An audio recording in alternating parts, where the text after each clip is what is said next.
Namaskar to one and all present over here, as we all welcome Mr. Amood Kant, who is a retired IPS officer and social entrepreneur with an expertise in institutional development. And as we all know, skill development mission is one of the most important agenda of our country. And for this, Domestic Worker Sector Skill Council is playing a pivotal role in the skill ecosystem. We are going to start a program that is Good Morning Bharat Skill Development Special. It's an interview series of NSCPF Nisarg National Network with one of the most eminent and compassionate leader in the skill ecosystem. We are really glad to have you with us today, sir. Thank you. Thank you. Thank you so much, sir. So basically, as today's session, as you are having a lot of experience in skill ecosystem and as a social entrepreneur as well, we are just willing to have some fruitful and interaction session with you on few questions. Yes, please carry on. Please carry on with your questions and all. Okay. Yes, sir. Thank you so much.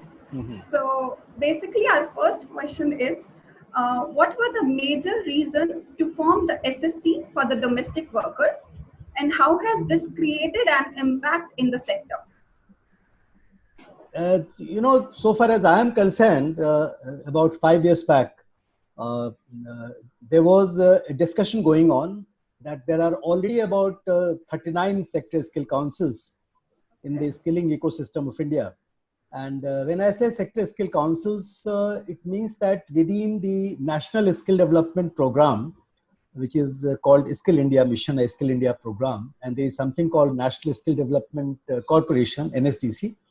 So, and there is a ministry now, as you know, that the present Prime Minister Modi has created a ministry which is now pretty old, and it's going on, Ministry of Skill Development and Entrepreneurship. So the complete system of skilling has undergone a bit of a change. And the change is like this, that national level, you have to create standards, training programs and curriculum to impart the best possible training and to prepare people, prepare the untrained people, because India has hardly 5 to 6% trained manpower. So you have to, it's a big gap. In most of the Western countries, in many other countries, the percentage of working class who are trained people as skilled people is pretty high. 50%, 60% in China, goes up to 85, 90% in countries like Germany and European countries. So India is far, far behind. So there was a need to create a skilled manpower. And as you know that we have nearly 93% working class happen to be unorganized sector. So sector skill councils means that a particular sector of activity, like retail, like hospitality, like health, like agriculture. So these are various sectors where the leaders of that sector or the industry of that sector, those who require skilled manpower or manpower, they combine, they join hands and they create the sector skill council, which is an idea borrowed from UK and Australia, some other countries. So there were already many sector skill councils, but for the domestic workers or the household workers, there was no sector skill council because nearly 20 million people, and including 90% of them being women, they constitute this kind of working force who operate from the household. I mean, they are domestic workers.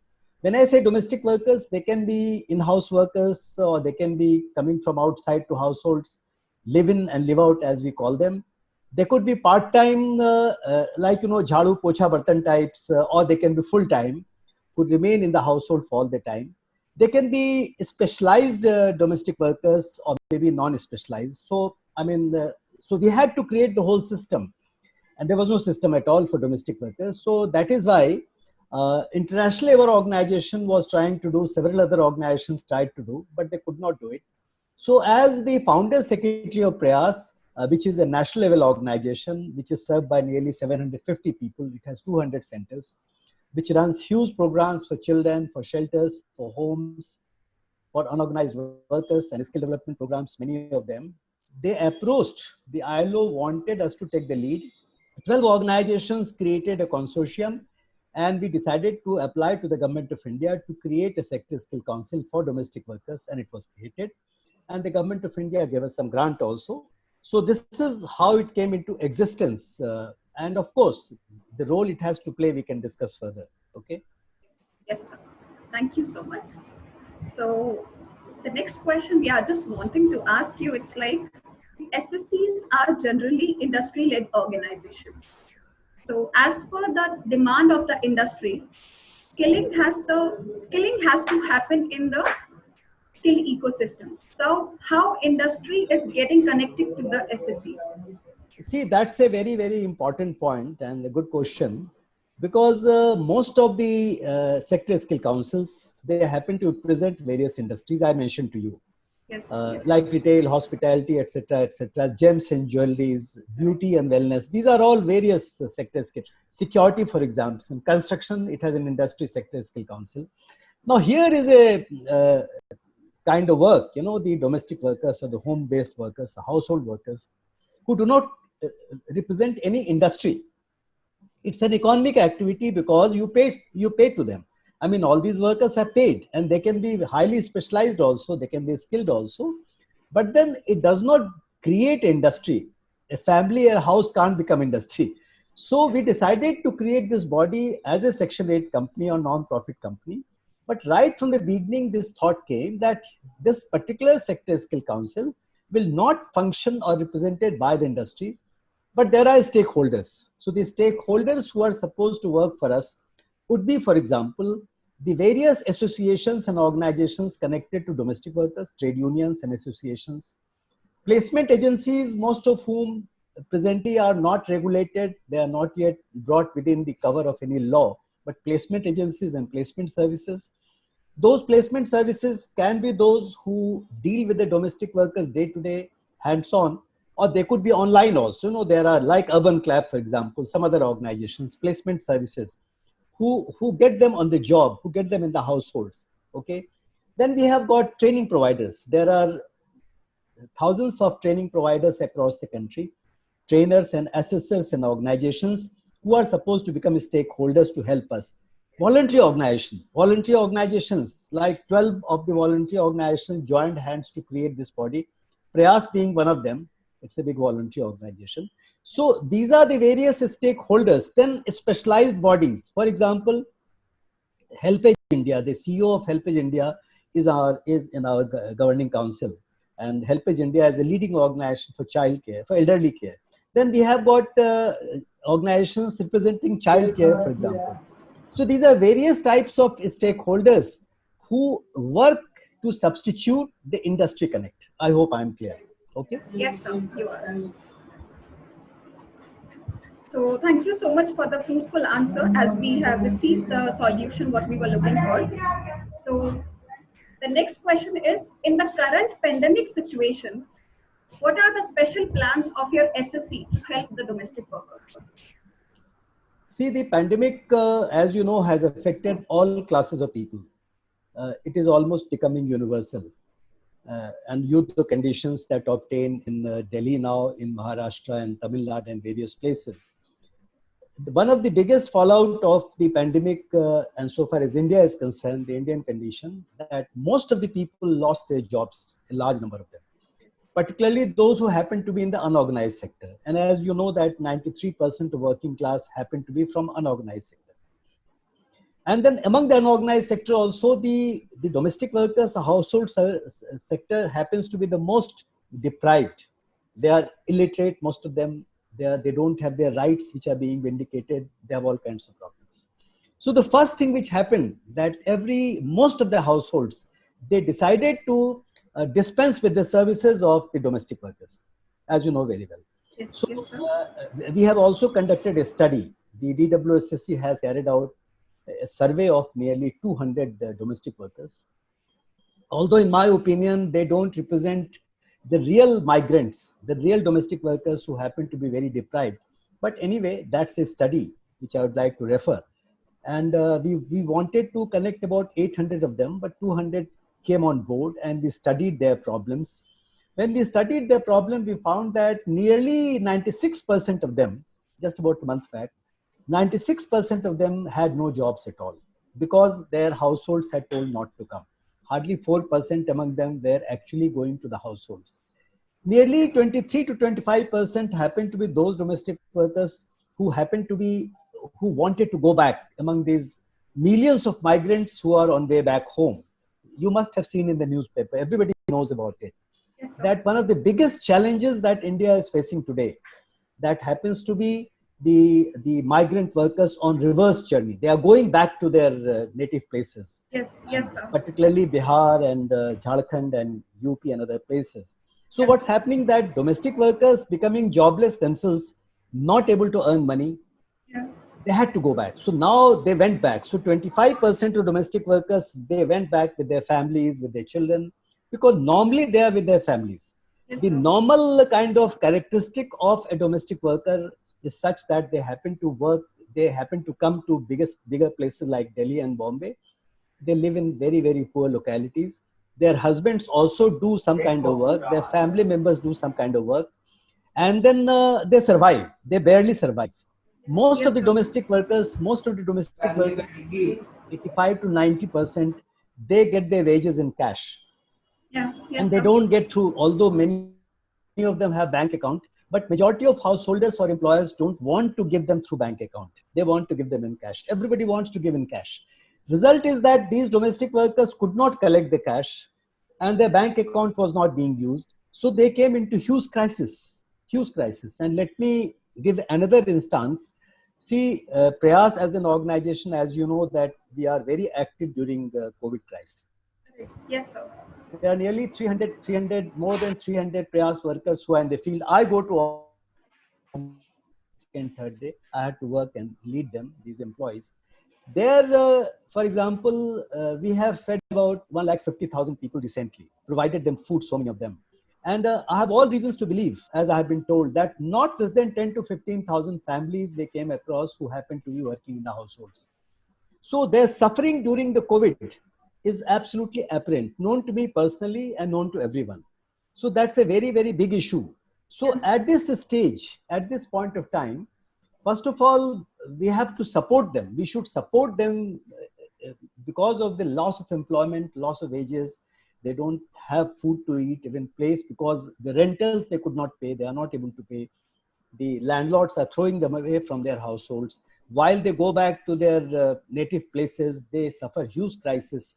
So they should be one of the most important targets of the government programs to help. They are not the ones who can get the support of MSME kind of loan. They can't do it. So domestic workers are suffering a very serious crisis as of now. And I think that my organization, Domestic Workers Sector Skill Council, has a role to play. Everybody has a role to play. Every householder, every employer has a role to play. They can't leave them into lurch. So this is the position. So another thing which is happening, that our training program, the Domestic Worker Sector Skill Council, I would like to talk about it. Domestic Worker Sector Skill Council, as you know, runs training programs within the skilling ecosystem of India under the supervision of NSDC and Ministry of Skill Development and Entrepreneurship. And there we have got several job roles. We have already trained about maybe 180,000 domestic workers. Now during this period, the training is gone. We are not able to run training. So we are trying to do this training program through online, But again, it's quite difficult because domestic workers are mostly illiterate. They are not able to understand this thing, although they use mobile. Perhaps we have to evolve systems so that on mobile we can train them. So these are the issues, which are becoming very, very serious as of now. Okay. Yes, yes, sir. One small request, sir. Before I move to the next question, I request you to please keep yourself a bit far from the system. Okay. So that's, all right. yeah. Thank you All so right. much. Thank you. Thank you. Thank you so much. Hmm. So the next question would be like, how the assessment process would be carried further in this sector post-COVID, whether it would be completely online or offline mode with the physical presence of assessors at the training center. See, when you are asking a question about the assessment system for the training programs that DWSSC is supposed to supervise, perhaps your viewers and other people would like to understand what is this assessors? What is this assessment system in, first of all? See, what happens that under the skilling system, when we create programs, there are several components. National Skill Development Corporation is a body of experts which has been in existence right from the time the National Skill Development Program was developed about how many years? I think about probably nearly 10 years, more than 10 years it is started. It has developed. Now, as I said that there are a good number of training providers, and there are maybe a couple of hundred training providers are there with us who are attached to us. Now, those training providers, they run their programs, and assessors are those people who happen to be themselves highly trained people. They have to be those kind of experts who have been through the process of knowing the entire curriculum, the entire system, the actual functioning on the ground, and they should know how to improve the skilling standards of the domestic workers. All that knowledge they should have, these experts, and they have to undergo some kind of taught, as we call it, training of trainers. There's 10 days program, and Correct, there is a cost to it. Like, the Sector Skill Council trains trainers also. We also train the assessors. Yes, And the assessors and trainers both, unless they have got the certificate of training, having done that training and qualified. And let me inform you, the assessors, the standard is very high. Yeah. I mean, if they achieve less than 80% marks, actually they don't qualify in the full sense. They have compartment kind of situation. Beyond 80% only they really qualify to undertake the training. I mean, undertake the assessment work, because they are supposed to be far more trained than the trainers, than other people. I hope I am clear. Correct. So, Yes, you are.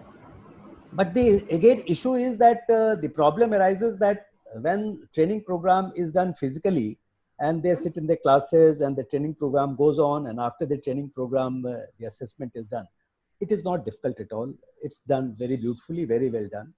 But now, if the training program we try to, and we are doing it to develop online. So when we develop online, so assessment has to be done online.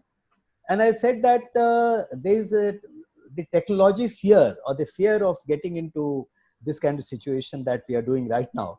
It is not easy for domestic workers or these kind of women who are otherwise not literate or educated, or although they can work on mobile, as I said.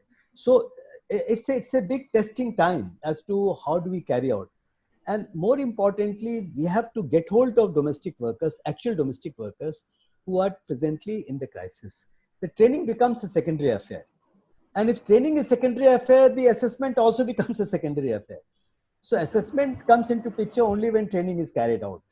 But they have a role to play. It's a very, very important role. If assessors do not play their role efficiently, honestly, which is very important, and then they don't understand the ground situations and the actual caliber of the domestic workers who are being trained, who are being assessed by them, probably they will not be able to do justice. So this is broadly about the assessors. Okay. So thank you so much for the wonderful answer. We got basically a bit more clarified about the assessors, the programs like what is being called as training of traders and training of assessors in the skill ecosystem, which has been carried by various sector skill councils. So the next question is, we just wanted to ask, like, what are the year-wise changes in the sector which you are holding right now? Like stage-wise, what sort of changes happened in this sector? Domestic Worker Skill Council of India. See, when you start, the first thing which Domestic Worker Sector Skill Council, like any other sector skill council, had to undertake to start with, was to conduct a thorough study. Thorough study of the sector. I mean, we needed to know that who are these domestic workers? What is their life? What is their work? What kind of capability they have already? And if that capability is not enough, expertise is not enough, how do we develop that capability into higher kind of skills? So all those things it took several months and probably years to ascertain major part of it. And there's something called National Occupation Standard, NOS. Yes. Now, NOS means that for any job role, and there's something called job role. These are the words which others may not understand, but we understand very well. Job role means already we had an expression called trades, there are trades. So, but within the trades, we have got highly specialized job roles. For example, now let's go back from here that today we have got housekeeping, come cooking, we have got cooking, we have got child care non-clinical, we have got elderly care non-clinical, we have got baby care, we have got institutions where also we can employ our housekeepers. So there are about 23 such various types of job roles. Many of them have been already notified and they are functional. Some of them are in the process. So these are the job roles which can be created or based on a vast experience or the knowledge. And that knowledge has to come from the experts, the stakeholders. Correct. So our meetings with the stakeholders keep on going. And stakeholders I have mentioned already to you. Yes, sir. Based on that, we have developed these. And once we have these job roles ready, then we have got to have curriculum which is followed, which is a kind of modular form of curriculum, which is followed by the training providers, which are followed by the trainers, followed by the assistants also. So year by year and time, I mean, I won't say year by year, but gradually the whole system has gone up. I mean, it has developed. And through the developmental process, now we find that for domestic workers sector skill council, domestic workers particularly, the best type of program could be something called RPL. Yeah. Yes, You know, sir. we have got long-term training, we have got short-term training, we have got RPL. RPL is to be understood. It is very, very important for a country like India. See, RPL means recognition of prior learning. Yeah, correct. See, these domestic workers is something they have learned in the household, in their own household, for example. The mothers and the grandmothers and the family members, they teach their daughters, they teach their sisters, they teach their siblings, you know, how to work in the household, how to work in the kitchen, in the household, cleaning. I mean, this is something learned already. Now that learning goes on, that is first stage of it. Now second stage that you work in other households. So you learn yourself. So your learning, many of them can be very efficient without any certificate, without any training. You understand that? Yes, yes, In sir. fact, the most efficient housekeeper is always the housewife. In Yeah. fact, if we go in the grade, in the scale of 1 to 10, you know, there is a scale of 1 to 10. In that scale of 1 to 10, if you want to give 10 to someone, that person is bound to be a lady from the household, the mother, the householder, the wife, somebody. You understand that? Yes, So sir. the point I'm trying to make that these various levels of training, when you bring it into system of the training program, it is not so easy to do. But that's what is required to be done, and that is what we are trying to do. Okay. Correct. Thank you so much for the impressive answer. So, our next question is basically, what is the effect of the pandemic of most vulnerable sector and the segment of the country, that is domestic workers? See, partly I think I have explained already that Yes. the effect is devastating, disastrous, very hard. Hardships have been created in their lives. And that is why, so far as I am concerned, since I have been the founder chairman in this body and I had a hand in creating this entire organization, it is not like industry. Industry is also suffering equally badly, maybe worse at times. Yes, But correct. here the problem is very different. And then there we not only have to take care of the skilling and the improvement of working conditions, we have to take care of the life also, living conditions also. In any case, when let's say 20-25% women are living in the households, other households, so obviously there you cannot just look after as to how well they cook, how well they clean the house, how well they look after the children. You have to also see how well she looked after. Is she able to, I mean, you know, we carry the tradition of slavery, I'm sorry to say, use this term. The women in the households, they are treated like, like they shouldn't be treated in very badly at times. And then this treatment goes to the extent, and mostly goes to the extent, that a domestic worker in the household is not allowed to eat food on, I mean, there's no question of eating on the same table. Even that utensils she can't use, even the toilet she can't use, even the household other facilities she can't use despite being a full-time worker, live-in worker also at times. So it is already a serious problem. It is Yes, already sir. something, it is a big gap, you know. It's not like UK and USA where the women who come to the household are valued. In India, they are not valued at all. So these are some issues. And in the COVID time crisis, disaster, this situation is aggravated for worse. Very difficult because you have to maintain distance. Everything, even you can't touch a person, touch anything being touched by, let's say, a household worker, and yet she has to render services. So you understand the day-to-day problems which are being faced, and we have a role to play. This much I can tell you. Okay. So basically, what would be the way forward for Domestic Worker Sector Skill Council after COVID-19? First of all, we should try to, Government of India should also join hands, and they should take the lead, because I didn't mention to you about there's something called National Policy on Domestic Workers. There is a national policy which is in the draft stage, which has been there for the past 7, 8, 10 years going on. When I took over as chairman of this particular body, I requested Government of India to send us the national policy draft, and they have brought a lot of changes in that draft policy. Yes. And we want that draft policy to be implemented at the national level. Now, in that draft policy, we should perhaps create a situation for COVID also. It's at the policy level, I am saying. So then there is a need for legislation. There is a need for a law to protect the interest of domestic workers in normal situations and extraordinary situations. So we need to do that. But these are big policy events. So far as we are concerned, when we come in contact with domestic workers, we expect the training providers, we expect the placement agencies and placement services, we expect the trade unions and associations, we expect every householder to be kind and compassionate, to give them the basic facilities, to take them back for the work also, and to pay them through bank and not through only cash and wages. You understand that? Yes, so these are some of the things required. I think it's an extraordinary, a very tall order for us, which is waiting for us. And I do not know how much we would be able to solve these issues. These are very serious problems. Okay. Yes, sir. So basically, as you are carrying a lot of expertise in the skill ecosystem as well, so what sort of message, what kind of message you would like to give to the skill ecosystem? See, I would like to tell all concerned, and I would like to appeal not only to the Honorable Ministers of Skill Development, not only to the senior most bureaucrats and officials, not only to the National Skill Development Corporation top people, but everyone. We would like to say that, well, the household worker or the domestic worker is perhaps the most important outsider who comes to your household. After your mother, after your daughter, after your sister, after your wife, after your women who really look after you. Without them, there's no life, there's nothing.